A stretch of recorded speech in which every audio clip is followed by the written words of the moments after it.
A Lexington man badly injured in a fire at his home, but find out why hazmat crews and police spent much of the day at the scene. Kentucky lawmakers are scrambling to find common ground as this year's legislative session draws to a close. And WKYT investigates protection from hackers, what you can do to make sure the information for your tax return doesn't end up in the wrong hands. Tracking, alerting, protecting. WKYT News starts now with breaking news. Good evening to you. We are learning more about a horrible story out of Whitley County. Investigators tell us a 10-year-old girl has been hit and killed by a school bus. The Whitley County Sheriff tells us it happened late this afternoon on Highway 779 near Clark's grocery store. Investigators are still trying to figure out how the bus ended up hitting that girl. We have a news crew heading to that scene, and we'll keep checking, or you keep checking if you can, on WKYT.com tonight for updates. We'll also have the latest tonight on WKYT News at 11. Tonight, a man is fighting for his life. Firefighters say he was badly injured in a fire at his Lexington home. But what emergency crews say they found inside that home now has police investigating. The fire started this morning on Woodbine Drive off Clays Mill Road. Firefighters, police, and hazmat crews spent the entire day there. Jordan Valines is tracking the investigation. It's our top story at 6. This morning, there were only firefighters coming in and out of this home here on Woodbine Drive, but as you can see now, there are hazmat crews after police say a drug lab was found in the basement. We're told the fire broke out around 9 this morning. I saw a lot of smoke. Shortly after firefighters knocked the fire down, They got it contained pretty quickly. the crime scene tape went up. That's never a fun thing to see. Since the cause of the fire couldn't be immediately determined, arson investigators were called to the scene. Police say that's when the drug lab was discovered inside. An older man and his son that lives there. Police say the father wasn't injured in the fire. Meanwhile, the son was taken to UK hospital after suffering life-threatening injuries. I did see him this morning and he had some cuts and scrapes and looked like he'd been burnt. The extent of his injuries is still coming as a shock to Emily Dressler next door. I don't think any of us realized how bad his injuries were. Investigators say because of the hazardous material inside, firefighters, officers, and even a dog living at the home had to be decontaminated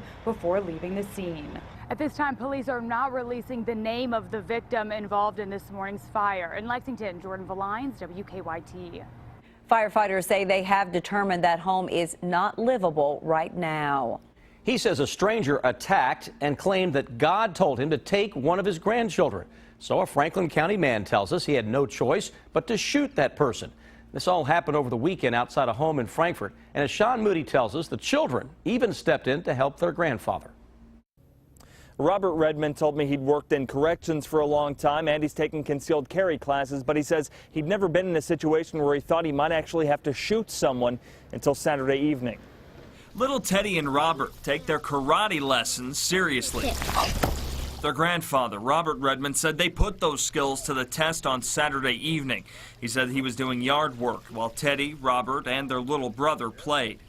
This guy was walking through my yard, and I stopped him and asked him what he wanted.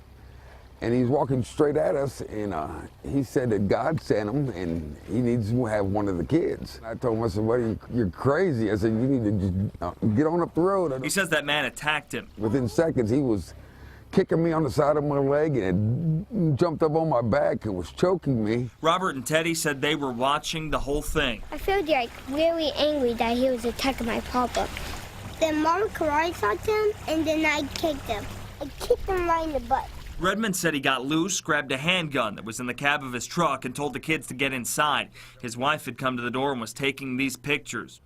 So finally, when he got about five foot away from me, I shot him in the leg. I was trying to stop him. Police said the man was treated for a non-life-threatening gunshot wound at a local hospital. I was the only line of protection for my wife and my grandkids. And he was not going to get past me. The kids said they were glad they had an opportunity to practice their karate. We have to practice a lot. And that guy was the perfect target. In Frankfort, Sean Moody, WKYT. All right, way to go, kids. So police say that no one has been charged with a crime so far. They'll hand the case over to the Commonwealth's attorney to see if any charges should be filed. A former Morgan County judge executive who pled guilty in a corruption case is scheduled to begin his prison sentence tomorrow. But the U.S. Attorney's Office isn't saying which federal prison Tim Conley will serve his time. He has not been in custody since receiving a more than 7-year sentence in January. The judge told Conley he had until tomorrow to report to prison. Investigators say Conley rigged bids on Morgan County bridge projects and received kickbacks. Kentucky lawmakers are in the home stretch of the 2015 General Assembly, but with the legislative session now in its few days left, some key bills are still in limbo as lawmakers try to find some common ground. As Phil Pendleton explains from Frankfort. This is a basic responsibility of government. It was called a rally for roads, and the main issue is the gasoline tax. Wholesale price of gas. Prices falling at the pump have been good for drivers, but the way state law is written, road departments and city leaders say they will not have enough gas tax money to maintain the roads. But the amount of money that the cities total would lose if something's not done this session is over $19 million. Too many times our voices. High school students also flock to the Capitol because they want a bill that'll put a student on committees selecting superintendents. Some Fayette County students say they would like a voice in the school's chief search there. Our age does not affect how capable we are of having an important and knowledgeable decision and opinion on what's happening. One bill that lawmakers do say will pass, even though the time is short, is the heroin bill. We need to go after the high-level dealers. House and Senate chambers have passed similar bills that focus on tougher penalties and more treatment. One sticking point is the Good Samaritan clause that'll provide immunity for users who try to help overdose victims. It's a more expanded provision in our bill. In fact, it's what 25 of 27 states now have, and more states. West Virginia passed it just 3 days ago. Lawmakers also disagree on the needle exchange program, but Tilly argues research shows it's been successful in other places in getting people the treatment they need. In Frankfort, Phil Pendleton, WKYT. Representative John Tilley told us that while the calendar is supposed to end at midnight tomorrow in Frankfort, it's possible that could be pushed back to Friday to give lawmakers more time to pass that heroin bill. We began the week with sunshine, but our weather could have a little bit of everything over the next several days. Chief Meteorologist Chris Bailey has an early look at the forecast. Yeah, to kick the week off, that will feature a little bit of everything, Amber. A heck of a temperature gradient that is setting up from north to south across the region. Look at the numbers just in Kentucky alone. 41 Covington, 70 degrees into London. Now, to the north of us, that's wintertime. Upper 20s and low 30s. It is snowing and sleeting from Indy through Dayton and into the Columbus area. 56 Lexington and Frankfort, though just to the north, those 40s start to show up with that 41-degree thermometer into far northern Kentucky, where they are seeing a touch of some sleet. For most of the area, fair skies this evening as temperatures drop into the 40s with clouds increasing from northwest to southeast. Live First Alert Defender showing a mainly clean sweep. I say mainly clean because we do have that little bit of light rain and a touch of sleet around the Covington-Cincinnati area. Majority of that, though, is bypassing us just to the north, but some of those sprinkles into southern parts of Owen County, maybe toward the Sadieville area of Scott County, over towards Cynthiana into Harrison County. Weather headlines as we roll ahead. Big temperature swings will continue to be the norm over the next several days ahead of a strong cold front that arrives as Old Man Winter tries to fight his way back into the bluegrass state. We'll show you how much luck he has with the punch coming up in just a bit. Tonight, we have learned the U.S. Department of Justice will investigate whether the city of Lexington violated federal fair housing laws. This stems from the city's decision to revoke a permit for the Community Inn homeless shelter in 2012. A nonprofit group filed a complaint about the city's decision to the Department of Housing and Urban Development. But according to our news partners at the Herald Leader, the Department of Justice will now look into that complaint. Well, imagine this. You log onto your computer to file your taxes, but you soon realize someone else has already filed them, a cyber hacker. Experts say this is happening more often around this country, so what can you do to avoid becoming a victim? Investigative reporter Miranda Combs has some important information for us. Using data retrieval.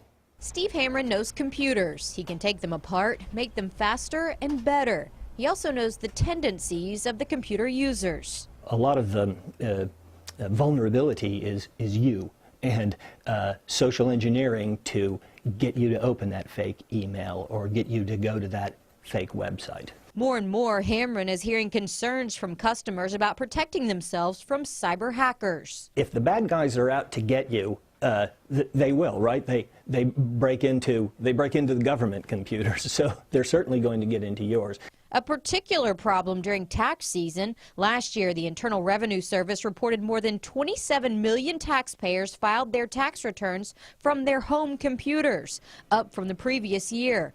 Also up, according to Hamrin, are the number of hackers filing returns for people without their knowledge. So the bad guys were filing false returns for consumers, for taxpayers. They've collected your information in some way. They've got your social and they've got your address, and they've got enough to file a tax return on your behalf and get a refund for you.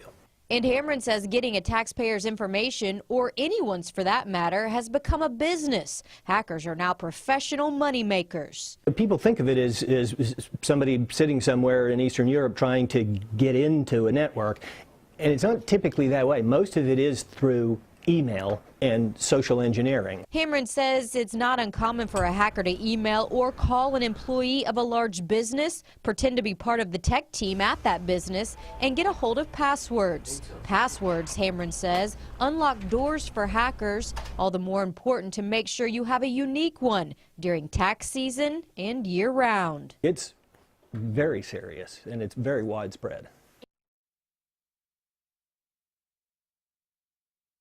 So, best advice if you're filing online, make sure you have a unique password and ID. In general, besides a good password, Hamrin says make sure you have a good antivirus and that it's up to date. That's your first line of defense against hackers. So he says email passwords are like gold. I mean, you really need to protect them. Apparently, there's a very big market in the hacker world for these email passwords. They can't use their email. They're on a hot list somewhere, but they can sure use yours and then get your contacts and go from there. Not a good situation. No. Protect that password. We will. Thank you. Some University of Kentucky students lining up for hours this morning, hoping to get tickets to see the Cats play in the next round of the NCAA tournament. UK held a student lottery for tickets for the Sweet 16 game against West Virginia in Cleveland Thursday. Students could buy tickets for $200 a seat, and they say it is worth every penny. It's just an awesome experience watching them make history and just being there. It's awesome. The NCAA's ticket exchange website has seats for Thursday's game selling between $237 and $1,600 a seat. How would you like to win $1,000 a day for the rest of your life? That's the top prize for the newest Kentucky lottery game. Kentucky joins 15 other states in offering the Lucky for Life draw game. The $2 game will draw winners twice a week. It's played in a style similar to Powerball. We've had games come and go, and this is just a game that piqued our interest and that we wanted to look into and tried. And players, again, up north, have really shown a great interest and great love for this game, and we wanted to bring it to Kentucky. The first Lucky for Life drawing is tonight. If you win the top prize, you can either receive $1,000 a day for life or take a lump sum of a little more than $5.5 million. Now.